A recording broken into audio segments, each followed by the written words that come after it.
Well, new at 6, for months, we here at TMJ4 have been taking discussions on racism very seriously, including today, after claims a former employee made derogatory comments that were circulated online. To be clear, this person is not employed by TMJ4, but we wanted to highlight those who called out the racism in the first place. Sean Gallagher shares their story. Internet age, people can and will say just about anything from behind a keyboard. But for a local Milwaukee woman, she wasn't going to take these racist and derogatory comments sitting down. We're not standing for any of it. On Facebook Tuesday night, Anita Robertson replied to a comment from someone in the hopes of educating him. I stated, no, everybody doesn't identify as African American or as black. Just because you're brown skin just because your skin is brown doesn't mean that you're black. Moments later, Anita says she got direct messages on Facebook from the man, intensely racist messages that belittled her existence as an African American woman. I've never been told to pick cotton or to shine anybody's shoes. He went kind of far, extremely far to me. Anita shared screenshots of the post on Facebook. Eventually, someone brought it to our attention because the racist posts were tied to a person who identified himself as an employee at TMJ4. Under the presumption that he worked in the media, Anita's concern grew. I look at it like you have a pretty good platform and you work with various people. How can you work with various people and think like this? The man's LinkedIn profile incorrectly listed himself as a current TMJ4 employee.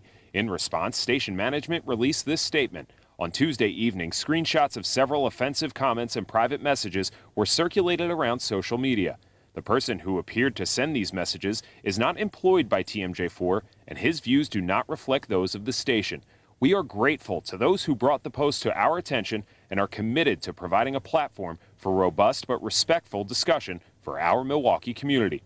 That discussion made its way to local activist Vaughn Mays. We kind of call people out, and we have a large following, so people kind of pay attention to that. Mays shared Anita's post. He says it's necessary to put racist statements like these out for everyone to see to hold the person who wrote them accountable. You don't want to put your company, your business, your family name, you know what I mean, all those different things into the line of fire. Then again, you need to think about the things you say and do on social media. I know people look at it as like it's just social media, but it's really not. So at this point, we're not keeping anything in. If you dish it out, you will suffer the consequences. Anita says she's felt especially empowered in the last year to take a stand against racism. After all, she's in charge of dozens of children at her daycare, and she knows she needs to set an example for them so they don't have to deal with this in the future. You don't have to accept anything that no one can tell you how to feel. If somebody treats you a certain way and you feel a certain way, you don't have to accept that. You let them know that you don't appreciate it. Both Anita and Vaughn urge anyone experiencing racism online to speak out about it. There is a whole community of people, including us here at TMJ4, willing to support those who are trying to extinguish racism. In Milwaukee, Sean Gallagher, TMJ4 News.